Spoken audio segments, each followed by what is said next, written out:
नए रिश्ते बनाने के लिए पुराने रिश्तों को खो देना, ये आपकी बर्बादी की नए रिश्ते बनाने की उम्मीद में पुराने रिश्तों को खो देना और ये बर्बादी का घड़ी शुरू। हर हर महादेव।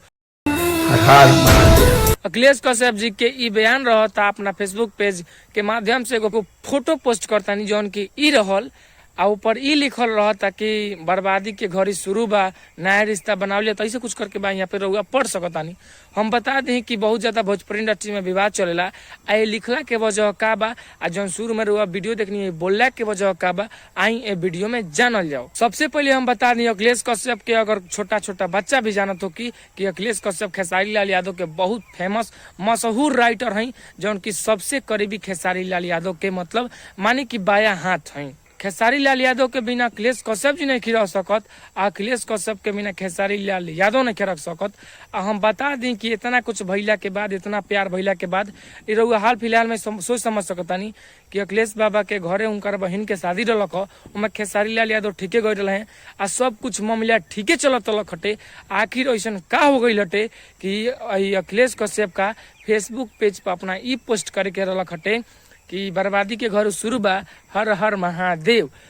हर हाल महादेव। हम बता दें बहुत लोग ऐसा कहताटे कि खेसारी लाल यादव के छोड़ के जाए बार अखिलेश कश्यप पवन सिंह के ग्रुप में। अब बहुत लोग ई कहताटे, रुआ कमेंट में जाके पढ़ सकतानी कि ई एकदम तीर निशाना चलल बा अनुपमा यादव पर।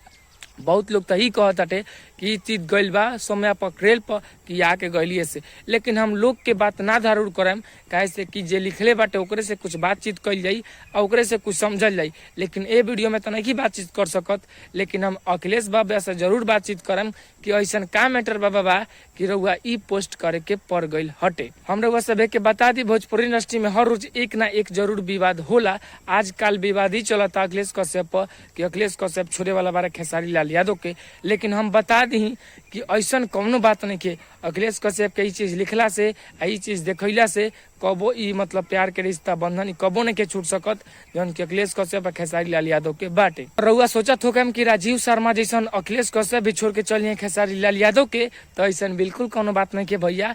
अखिलेश कश्यप इंसान एकदम दिल के सच्चे इंसान है, उ कबो छोड़ के ना जाए खेसारी लाल यादव के। काहे से कि खेसारी लाल यादव अपन बड़का भाई मतलब छोटका भाई अपन दोनों में ऐसे प्यार रहेला, भाई भाई जैसन प्यार रहेला अपना भाई जैसन। तो ऐसा हो नहीं के सकत कि अखिलेश कश्यप छोड़ के चल खेसारी लाल यादव के। लोग ए बात के अफवाह मत फैलाओ कि सब होखे वाला बाटे। और भी हम बात बता दें कि लोग कहता कि जइहे ना जइहे भाई खेसारी लाल यादव के छोड़ के अखिलेश कश्यप। काहे से कि दोनों जना कितना प्यार में रिश्ता बा, इतना मतलब अटूट मतलब प्यार बा कि नहीं हो सकत लोग दोनों भाई अलग। और रउआ सबे के पता हो कि लोग की विवाद ऐसे तो लोग करबे करेला आ मीडिया वाला लोग विवाद करेला, तो उसे कोनो बात नहीं के भाई तू लोग करल होनी, लेकिन हमनी के प्यार जौन बा प्यार रही।